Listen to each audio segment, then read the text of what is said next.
Welcome back to another video on DC Future States, and today we're checking out Dark Detective number 2. The main story is written by Mariko Tamaki and drawn by Dan Mora. Now you guys already know Dan Mora's artwork is amazing, and the writing was really good, alright? I actually really enjoyed this issue, and I think you guys will as well. It actually is probably the same quality of issue number 1. Now, stay tuned for the end of the video, because not only do you get the Dark Detective number 2 with this issue, but you get a backup story written by Joshua Williamson about Red Hood. And guys, I'll tell you, that story is really good, so stay tuned. But yeah guys, if you're ready, let's continue Future State's Dark Detective.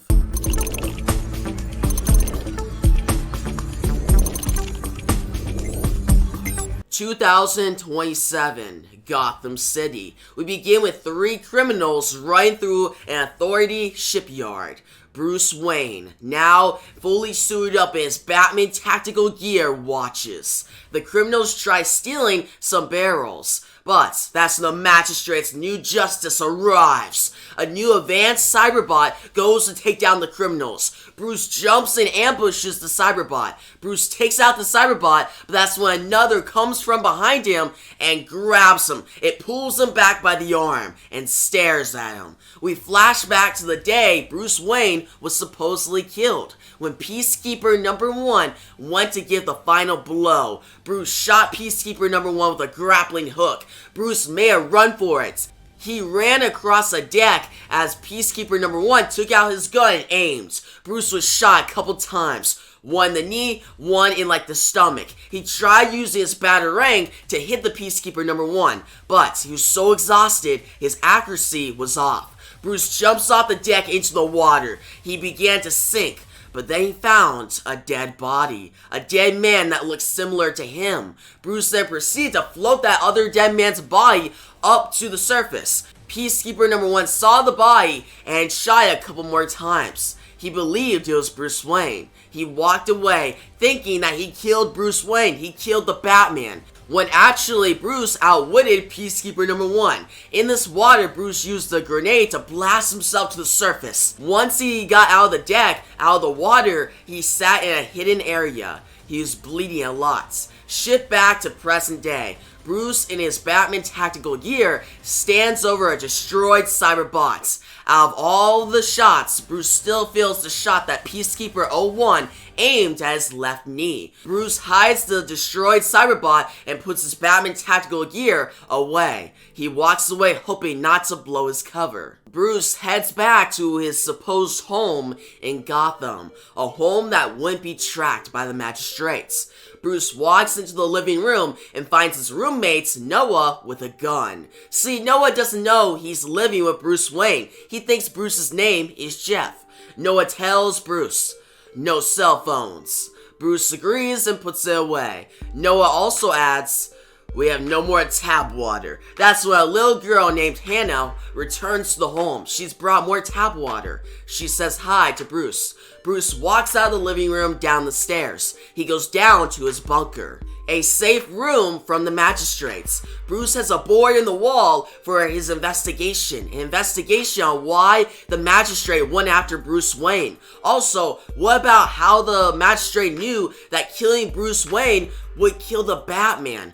Bruce goes over all of his analysis on PeaceKeeper 01 one more time, then walks out of the bunker. Bruce goes out back and finds an old bike. Noah, his new roommate, sold it to him. Bruce gets his Batman tactical gear and drives through Gotham on the bike. Bruce follows a businessman named Carl Bennington on the road. Bruce follows him all the way back to a corporation space. Bruce gets off his bike and begins to head toward the corporation warehouse. He hears magistrate drones nearby. Bruce tries to hide, but the magistrate drones attack. One blows up, wham! Bruce catches himself from the explosion, but he has no time to rest. A whole army of magistrate drones show up going after Bruce. Bruce gets off his bike and drives to Gotham. Bruce figures out a way to ditch the bike and retreat into the darkness, into the shadows. The magistrate drones find the bike while Bruce watches from afar. Bruce heads back to his bunker. He pieces together information he's gathered. He knows that the magistrates is watching every corner of Gotham City. They're using Wayne tech against him. Bruce hears yelling upstairs. Bruce goes up to the living room and sees Noah smashing an electronic device with a bat. He says, "Hey Jeff, you got TV down there? You gotta get rid of it. They're everywhere, damn it." Bruce agrees with Noah. The magistrates are everywhere. Now, heading into Future State's Red Hood, we see Jason Todd wake up in his bed next to a woman. Jason Todd pulls out his phone and gets a mask alerts. The vigilante is loose in Gotham City. Red Hood puts on a suit and drives off into the city of Gotham. Red Hood follows Vigilante on the road. Vigilante shoots back saying, "You're a damn traitor." Vigilante tries to drive away from Red Hood, but Red Hood swings a sharp weapon in the air. He swings said sharp weapon at the tire of the Vigilante's motorcycle. Vigilante falls off his motorcycle and lands on the ground. Red Hood takes Vigilante to PeaceKeeper 01. PeaceKeeper 01 is impressed with Red Hood's skill. PeaceKeeper 01 pulls off Vigilante's mask and says, "After Vigilante spends some time in Blackgate Max, I bet he sees our way of things. Join the Peacekeepers." Vigilante gets frustrated and spits on Red Hood's shoes. Peacekeepers escort Vigilante out of the room. Vigilante yells, "Batman lives!" Peacekeeper 01 glances at Red Hood and says, "Sorry, Red Hood. I wish more masks were like you." A body bag comes through the room. Another mask has been killed by Red Hood's partner. Peacekeeper 01 shows gratitude for Red Hood and his partner's work. Red Hood gets a mask alerts. The Red Hood gang have flipped a van on the Gotham streets. Red Hood starts walking to go after the Red Hood gang. Peacekeeper 01 says, "Heads up, Hood. This new Red Hood gang comes with a twist. They rob from the rich to give to the poor. His supply transport uptown." Happy hunting! Red Hood drives his motorcycle through Gotham City. Certain citizens call Red Hood a mass killer. Citizens of Gotham still think that Batman lives. Red Hood arrives at a bar. The men inside talk crap about him. Red Hood takes off his mask. One of the men at the bar says, "Hey, damn, you ugly." The three men go to stab and kill Jason Todd. Jason just gets a drink from the counter. He waits. His partner shows up and kills the men. His partner says, "You didn't wake me when you left this morning." Jason's partner is revealed to be Rose Wilson, aka Ravager. Rose and Jason are trying to compete on how many masks they can bring in to the magistrates. Rose goes to get a beer from the counter. She says to Jason, "How much you think the bet is on us right now?" Jason responds, "What do you mean?" Rose smiles and says, "The cops take bets on which of us will catch the most masks. You've heard them call us dead or alive, right? Because you bring the mask in alive, while she gives a thumbs up. Now she says to Jason, "We could ditch this dive and go on the roof for some quality time." Jason says, "I don't do rooftops anymore." Now, Rose gets a little frustrated. She's like, "Did you get banned by your kin?" And Jason looks away and says, "I stick to the streets." Rose says, "And now you hunt people with your gimmick? How come you never robbed from the rich to give to the poor? Is it because you would have had to steal from your daddy?" Jason says, "Batman wasn't my dad." Now, Rose gets a drink, and she says, "This is why we make sense. Daddy issues. Speaking of, mine says hi. He'll never admit, but he likes you. We could leave Gotham, go to his headquarters on Society Island for some R&R. It's our secret location." Jason still looks away and says, "Too much work to do to take a vacation." Now, Rose gets even more frustrated. She says, "Why are you even here, Jason? Why stay in Gotham knowing how bad things are here?" Jason looks at her in the face and says, "You know why." And Rose says, "So that's why you're staying at a bar." Jason stands up and says, "If you want to catch someone wearing a mask, you look for the person under the mask. That is why I came here. You see that line for the soup kitchen outside? It's long, too long. The people in the neighborhood know a shipment of food arrives." Now, Jason kneels down to the man that was beaten by Rose, and he says, "Every place in this hood is vandalized. Only this bar and the soup kitchen are pristine. That's a sign of respect." Rose stands up and says, "Then let's play." And Jason looks at his phone and says, "I work alone." And he starts walking away, puts on his mask again. And Rose puts out her hands and says, "Next time you need someone to dye your hair, lose my number. Go on, Jason, I'll pick up the tab." Again. Jason then goes to a soup kitchen next door. He heads toward the bathroom. He kicks down the door. He finds the Red Hood man trying to steal money. Red Hood tries to run away into an alley. Jason chases him saying, "I don't want to hurt you, stop." Red Hood shoots at Jason. Jason kicks Red Hood in the face. Jason dismantles Red Hood. Red Hood has no more weapons now, no more guns. He runs farther into the alley. Jason says, "Damn it, I can help you." Jason turns the corner and sees Rose. She gets out her sword and cuts the Red Hooded man in half. Jason's surprised to see Rose.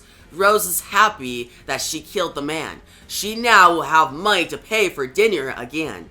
Jason and Rose argue about if it was right to kill this Red Hood man. It wasn't a man actually, it was a boy. The boy wanted to help people. Rose thinks if you go against the law, then you pay the price. Jason doesn't think the boy had much of a say in the matter. Jason finds Mad Hatter tech in the Red Hood helmets. The boy was controlled. Jason tells Rose to call her body baggers to clean up the mess. Jason gets on his motorcycle and heads after Mad Hatter. Rose knows where to find the Mad Hatter, so she joins Jason on the mission. Jason and Rose make it to the Mad Hatter's hideouts. No one is at the front entrance. Jason investigates what's going on. Rose mentions that she likes hanging with Jason. Maybe they should go miniature golfing sometime. Rose also tells Jason, "I don't like being used or played, so the Mad Hatter is going to pay." Jason and Rose look around the corner and find the Mad Hatter dead. Jason says, "Hold on." That's when he gets a mask alert, but this time his name is on it. Jason and Rose are shot. The magistrate are going after Jason. And that'll be the end of this chapter.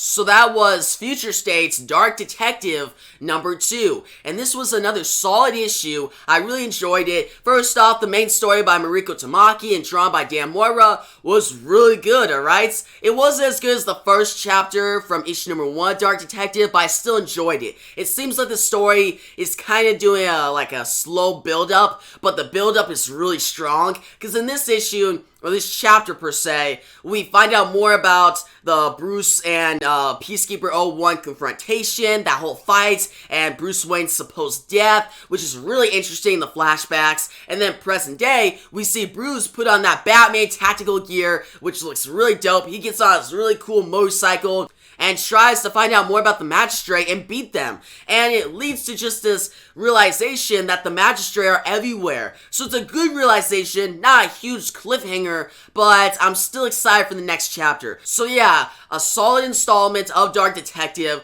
that's drawn so well by Dan Mora. Guys, Dan Mora's artwork, he does such a great job. I'll just say that. His artwork is some of the best in the industry, and it fits this story so well. It fits the tone. So yeah, I really like the artwork. The story is dope. Mariko Tamaki is doing a great job. I didn't expect that much from her when I heard she was jumping on this title, but so far, she's been doing a good job, so I'm excited to see what she does in the next chapter, and actually her Detective Comics run as well. Now, going to the backup story written by Joshua Williamson, I really liked it. He knows how to write Rose and Jason very well. Their banter and their partnership was really interesting, and to see Red Hood go after Vigilante, and then go after the Red Hood gang, and then figure out the Red Hood gang is actually controlled by the Mad Hatter, and then see that Mad Hatter is dead, and the magistrate are actually going after Red Hood. There's a lot of twists and turns throughout the story, and it's super interesting. But I just really like the Jason and Rose, partnership, because that's something